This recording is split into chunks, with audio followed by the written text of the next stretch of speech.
Ok, le grand retour pour 2025, on ne lâche rien. Ici, vos consultants de formation emploi, l'inspecteur principal Ado Modé.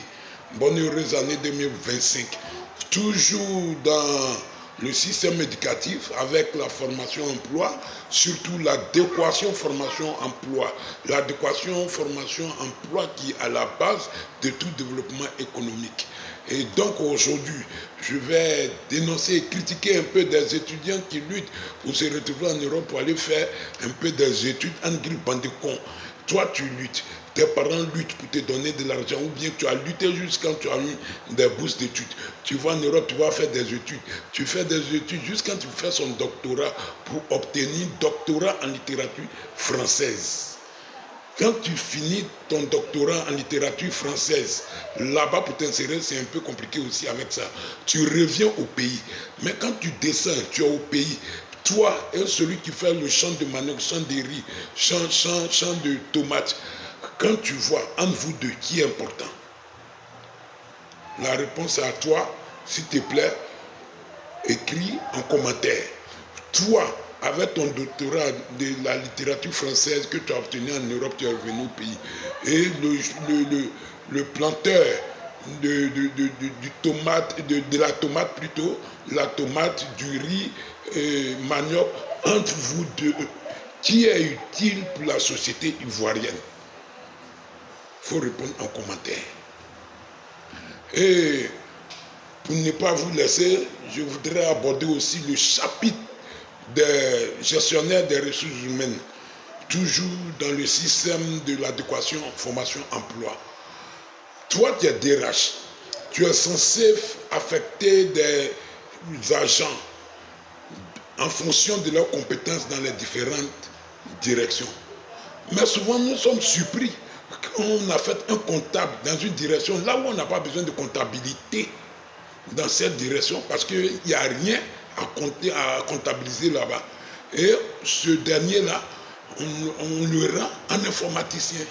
C'est-à-dire, de son job de comptable, il devient informaticien. Est-ce que c'est normal? Là, quel résultat attendez-vous de lui? Est-ce que celui-là, il est productif?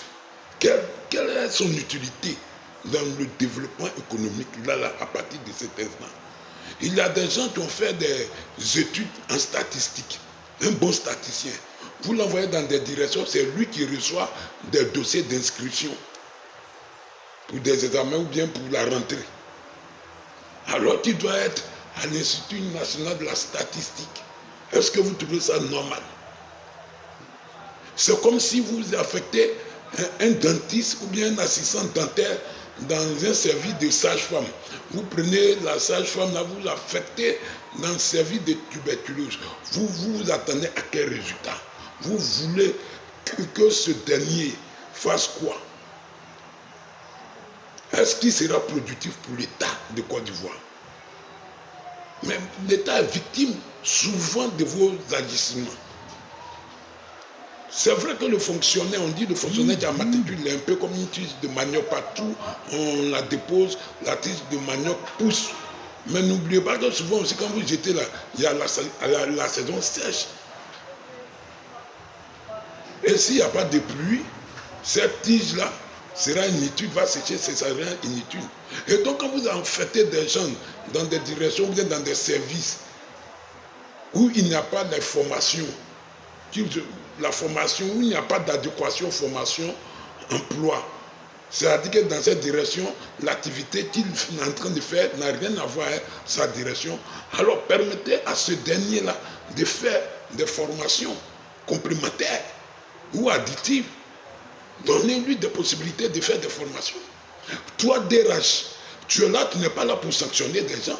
Tu es là pour suivre la carrière de ces agents. Et c'est toi, tu dois lui proposer des opportunités de formation professionnelle sur la carrière. Et ce dernier, s'il a des nouvelles compétences acquises, il doit pouvoir les envoyer chez vous. Et en fonction de ces nouvelles compétences acquises, vous pouvez le réaffecter dans d'autres directions où on a besoin de sa compétence. Mais vous, on a l'impression que vous êtes là pour sanctionner des gens et ce n'est pas normal. Qui paie? C'est l'État parce que l'individu ne paie pas. Il y a des directeurs qui s'élèvent pour mettre des agents comme ça en fonction des humeurs ou bien de leur appartenance, comme je ne sais quoi, à la disposition des DRH. Mais quand il est à la DRH, il n'a pas fait de formation pour être à la DRH ou bien sa formation n'a rien à voir à la DRH. Souvent même à la DRH, il n'y a plus de place et il va s'asseoir. Mais à la fin du mois, l'État le paye. À la fin du mois, il est payé. Alors qui est perdant? Ce n'est pas lui qui est la victime. Tu penses lui faire du mal, mais c'est à l'État de Côte d'Ivoire que tu fais du mal. C'est le développement économique qui est en train de paralyser. Alors que vous avez suivi des formations, vous êtes censé savoir. Et donc tous les coups de fil ne doivent pas permettre de vous dérober de votre mission de gérage. Et il faut qu'on soit clair dessus.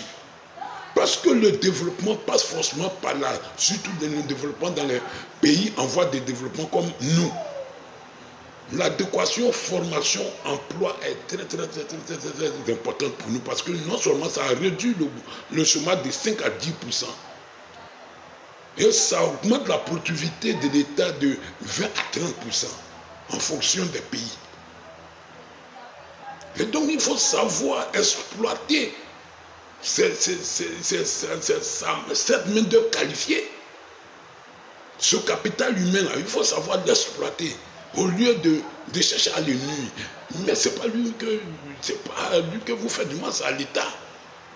Et donc vous les DRH, vous tous les gestionnaires des ressources humaines, vous avez entendu, vous avez compris.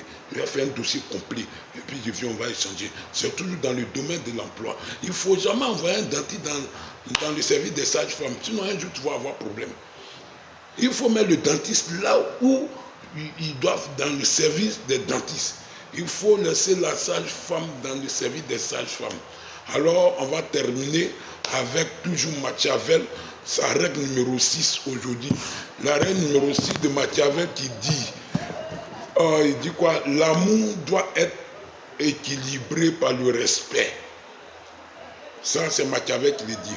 Moi, mon commentaire, je dis, même si l'amour n'est pas équilibré par le respect, il faut qu'il y ait le respect au moins pour que les choses puissent avancer. Et donc, vous, les DRH, les gestionnaires des ressources humaines, tout autre, il faudrait qu'il y ait respect entre vous et les agents aussi. Merci, à demain, à ciao. Ici, vos consultants de formation emploi.